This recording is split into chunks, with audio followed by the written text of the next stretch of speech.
4 फरवरी 2019 Jalgaon police station में एक phone आता है। पुलिस ऑफिसर के फोन उठाते ही एक डरी हुई आवाज में एक इंसान कहता है उसे जंगल में एक बच्चे की कटी हुई टांग मिली है। पुलिस की टीम तुरंत ही उस लोकेशन पे पहुंचती है। पुलिस एक खोजी कुत्ते की मदद से कातिल को ढूंढने की कोशिश करती है। खोजी कुत्ता थोड़ी देर इधर उधर घूमता है और फिर सीधा गांव में होते हुए एक घर पर आकर रुक जाता है। पुलिस ने जब घर के लोगों से बात करी तो पता चलता है कि ये कटा हुआ पैर मंगेश नाम के एक बच्चे का है। आखिर ये मंगेश कौन था और क्या है इस कत्ल के पीछे की कहानी, ये जानते हैं। महाराष्ट्र के जलगांव डिस्ट्रिक्ट के चारडी गांव में दगड़ू पाटिल अपनी पत्नी गीताबाई पाटिल और अपने 2 बच्चों के साथ रहता था। दगड़ू पाटिल मजदूरी करके घर का पालन पोषण करता था। गीताबाई पाटिल एक हाउसवाइफ थी और दोनों बच्चे गांव के ही एक स्कूल में पढ़ते थे।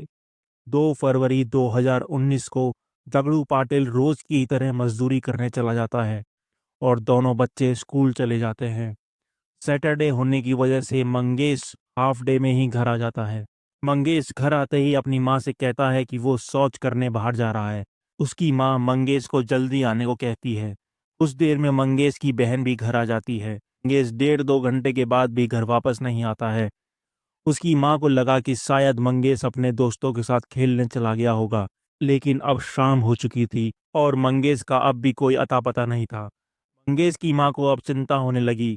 उसने आसपास के लोगों से मंगेश के बारे में पूछा, लेकिन किसी को भी मंगेश के बारे में कुछ नहीं पता था। गांव के पास ही मंगेश के दोस्त खेल रहे थे। गीताबाई ने उन लोगों से भी मंगेश के बारे में पूछा, लेकिन उन्होंने बताया कि मंगेश तो आज उनके साथ खेलने आया ही नहीं था। तब वो थोड़ी और परेशान हो गई। मंगेश के पिता दगड़ू पाटिल भी अब घर आ चुके थे। गीताबाई ने सारी बात उन्हें बताई और दोनों मंगेश को गांव में ढूंढने के लिए चल पड़ते हैं। उन्होंने पहले पड़ोसियों से पूछा और फिर इधर उधर ढूंढा, लेकिन मंगेश का कहीं कुछ अता पता नहीं चल पाया। इन दोनों की उदासी देखकर पूरा गांव मंगेश को ढूंढने लगता है, लेकिन मंगेश का कुछ पता नहीं चल पाता है। बहुत ढूंढने के बाद गांव में कुछ लोग कहते हैं मंगेश शायद रास्ता भटक गया होगा, सुबह होते होते वापस आ जाएगा। अगले दिन की सुबह भी मंगेश के घर वापस न आने पर मंगेश के माता पिता और गांव वाले पास के ही एक पुलिस स्टेशन में मंगेश के गुम हो जाने की रिपोर्ट दर्ज कराते हैं। पुलिस एफआईआर दर्ज कर लेती है और तुरंत ही मंगेश को ढूंढने के लिए सर्च ऑपरेशन शुरू कर देती है। पुलिस की टीम आसपास के गांव में जाकर मंगेश के बारे में पूछती है, लेकिन किसी को भी मंगेश के बारे में कुछ पता नहीं होता है। मंगेश को खोजते खोजते पूरा दिन बीत जाता है, लेकिन मंगेश का कुछ पता नहीं चलता है। अगले दिन मंगेश के माता पिता का रो रो कर बुरा हाल हो जाता है। आसपास के गांव वाले और रिश्तेदार भी मंगेश के घर दिलासा देने आने लगते हैं। उसी दिन एक आदमी किसी काम से जंगल की तरफ से जा रहा था। अचानक उसकी नज़र एक कटे हुए पैर पर पड़ती है जो जंगल में पड़ा हुआ था। वो जोर से चिल्लाता है और तुरंत ही जलगांव पुलिस स्टेशन में फोन करता है। पुलिस की टीम जब वहां पहुंचती है तो उन्हें एक बच्चे का कटा हुआ पैर दिखता है। पुलिस खोजी कुत्ते की मदद से मंगेश के घर पहुंचती है। अब पुलिस का शक यकीन में बदल जाता है कि ये कटा हुआ पैर मंगेश का ही है। पुलिस तुरंत ही बाकी के बॉडी पार्ट्स को ढूंढने के लिए सर्च ऑपरेशन शुरू कर देती है। गांव के लोग पुलिस को बताते हैं कि 4 फरवरी को मौनी अमावस्या की रात थी और शायद किसी काले जादू करने वाले तांत्रिक ने उस बच्चे की बलि दे दी हो, क्योंकि मंगेश छोटा बच्चा था और मंदिर भी जाता रहता था। पुलिस ने गांव के आसपास रहने वाले तांत्रिक विद्या करने वाले लोगों से पूछताछ करना शुरू कर दिया, लेकिन मंगेश के बारे में कोई जानकारी हासिल नहीं कर पाए। पुलिस ने मंगेश के पिता से उनकी किसी से दुश्मनी के बारे में पूछा, लेकिन उसने ऐसा कुछ ना होने की बात कही। पुलिस ने सोचा कि शायद फिरौती के लिए मंगेश का अपहरण किया होगा, लेकिन मंगेश का परिवार एक गरीब परिवार था। उनके पास इतना पैसा ही नहीं था कि वो किसी को फिरौती की रकम दे सके। अब पुलिस के लिए ये केस एक मिस्ट्री की तरह बन चुका था जो सॉल्व होने का नाम ही ले नहीं पा रहा था। पुलिस वाले आपस में मीटिंग करते हैं और सोचते हैं कि आखिर खोजी कुत्ते मंगेश के घर की तरफ ही क्यों जा रहे थे। पुलिस मंगेश के घर की भी तलाशी लेती है, लेकिन उन्हें कुछ नहीं मिलता है। पुलिस अब मंगेश के रिश्तेदारों के बारे में पूछना शुरू कर देती है। तब उन्हें पता चलता है कि उनके बहुत सारे रिश्तेदार उसी गांव में रहते हैं।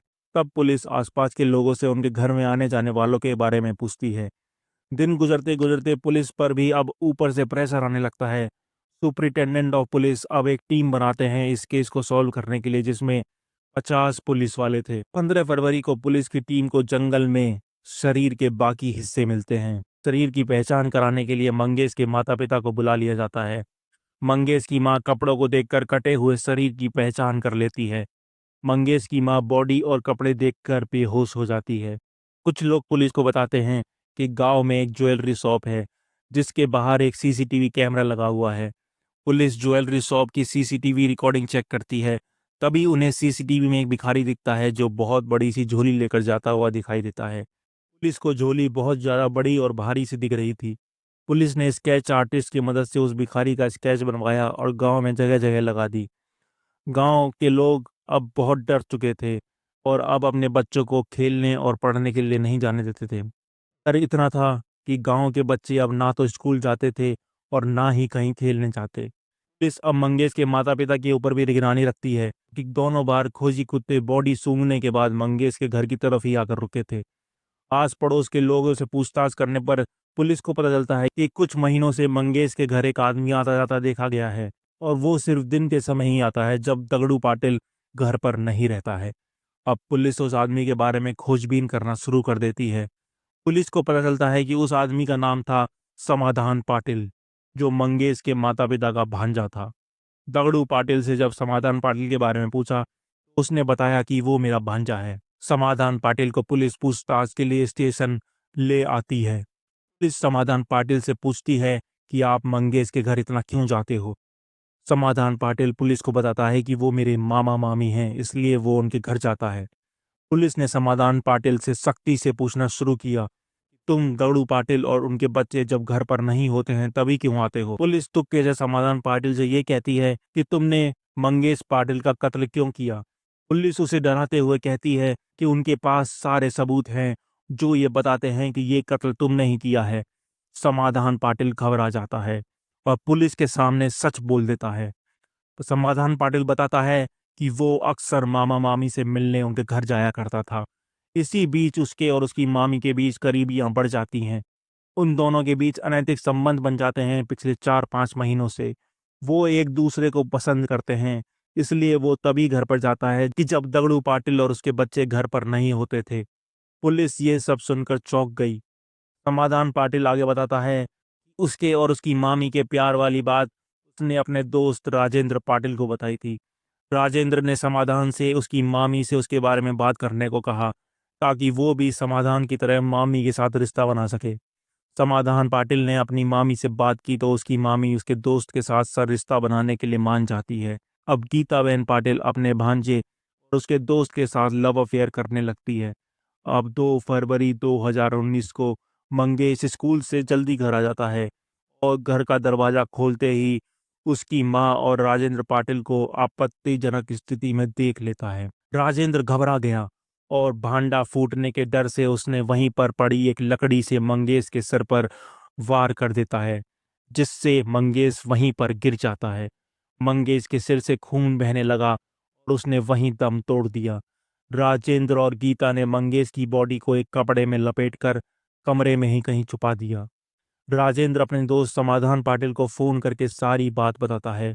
अब तीनों मिलकर मंगेश पाटिल की बॉडी को ठिकाने लगाने की प्लानिंग करने लगते हैं। राजेंद्र और समाधान पाटिल रात होते ही मंगेश के घर पहुंचते हैं और मंगेश की बॉडी को उठाकर चुपके से जंगल ले जाते हैं।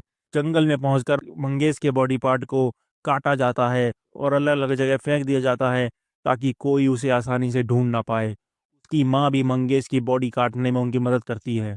ये वही माँ थी जो शुरू में इतना ढोंग कर रही थी कि उसका बेटा लापता हो गया है। पुलिस के सामने सच आ जाने के बाद पुलिस गीताबेन पाटिल को गिरफ्तार कर लेती है।